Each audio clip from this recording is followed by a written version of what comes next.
People are always asking me for my secret sauce, that silver bullet or some real estate magic. And honestly, I don't have a real estate grimoire with all kinds of real estate spells in it that can persuade people to do things. What I do know about real estate is this: success usually is doing the common things uncommonly well. For instance, if you got a new listing, you got to do your just listed cards. Too many agents don't, and then they're disappointed when they don't have great success. Again, it's no magic to this. And when you're doing your just listed cards, I'd put out 1 or 200 in the neighborhood, for instance. But I would door knock the closest 50, 10 on one side, 10 on the other, and 30 across the street. And I'm door knocking because, yes, I'm looking for a buyer for my new listing, but I'm also door knocking because it builds my stock value in the community. People get to see me. I'm knocking on doors. I'm that local real estate guy who's always selling stuff and is always around. And when I'm knocking on your door, I'm telling you about the new listing. And do you have anybody that you know that would like to live in the neighborhood? Oh, by the way, have you guys thought about selling? And the reason I say that is because when one listing goes up, there's always another 1 or 2, but they never go up with the original agent. And the reason they don't go up with the original agent, because the first agent didn't do the common things uncommonly well, talking to people. You're going to find that you might even pick up a double ender on it, but you got to talk to the neighbors. You got to get out there, build your stock value, let people see you in your career apparel. When you do get a new listing, I'd recommend you put it on social media. But a little caveat here, let's keep the social in social media. It is your center of influence, and we don't want to overdo it with our business stuff. But yes, it's fine to drop in a new listing to let the world know, hey, Chris has got a new listing, or you got a new listing, and they may know somebody that knows somebody that would be perfect for that house. On top of that, I'd recommend that you get your open house scheduled as quickly as possible.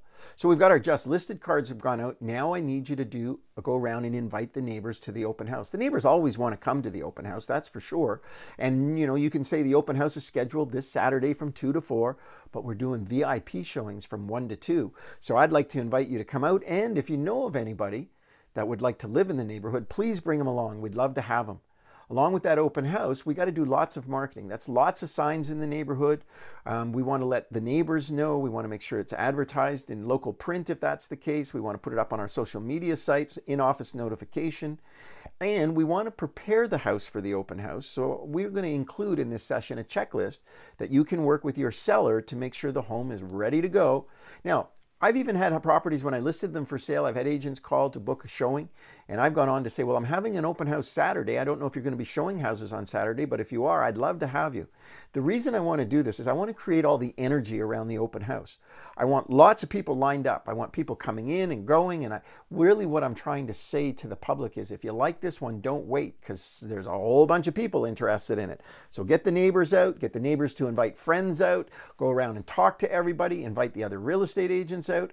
All of this is designed to try and create that positive energy around the house to get it sold and get it sold quickly. And when you get it sold, then I need you to go around the rest of the neighborhood again with just sold cards now and say, hey, do you remember me? I invited you to the open house and I was telling you about my new listing. Well, it's sold. And the new buyers, you're going to love them. They're going to make great neighbors. They're so excited about being part of the neighborhood. But I'll tell you why I'm here. There was 5 offers came in on the property. That meant that 4 people didn't get to live in this neighborhood. So we've got a backlog of people that would like to live here. This might be a great time for you to get a premium price on your property. Have you guys thought about selling your house? So use this as an opportunity to pursue more listings in the neighborhood. And when you do your open house, there's some things you can do to get things ready. I would recommend, for instance, that in terms of a guest registry, and we want everybody to sign in for security reasons, and you, of course, want to be able to sell them stuff. And also, when people come to your open house, make sure you find out if they have a house to sell. So it's not just, most of the time they got to sell something to buy something. So you want to have that, you want to be conversational with people. Where are you guys now, and why are you moving, and when are you going over there? The acronym I always like to use is FORD when I'm engaging people. Family, occupation, recreation, and dreams. What was it about this house that caught your eye? How long you guys been looking? Where are you guys now? Have you got your home on the market? Do you have any idea what it would be worth? Hey, no obligation. I can do an evaluation, no charge. Come over and have a look at that property. We could figure out some, but the point is you want to have conversation with people.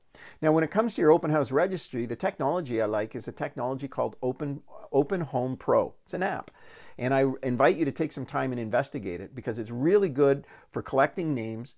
And when somebody leaves the open house, it automatically sends them photos and videos and feature sheets and all that great stuff. You want to ask lots of questions. And from a security perspective, I recommend that you host the open house with a mortgage person.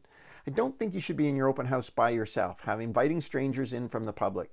So let's have somebody else there with us. It just adds that extra layer of security. And then you want to update your CRM system and follow up with all the visitors that came to the open house. And you want to follow up quickly. Don't put it off. So if your open house is Saturday, then I would say Saturday after the open house, you want to circle back as part of your regular workday, pick up the phone and say, hey, it was Chris, you were at my open house today. I want to say thank you. I wanted to pass on some comments to our seller. What did you think of it?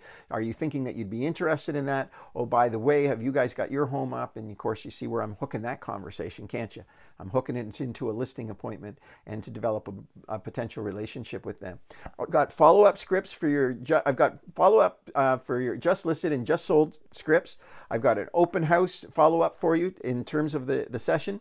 And we have an open house checklist that you can work with your seller to make sure the home is show ready for your open houses and that you guys are ready to hit the street running. The Open Home Pro app is also included. Take some time and investigate it. There's a premium version. There's another version you can have a look at, but it's a really good resource.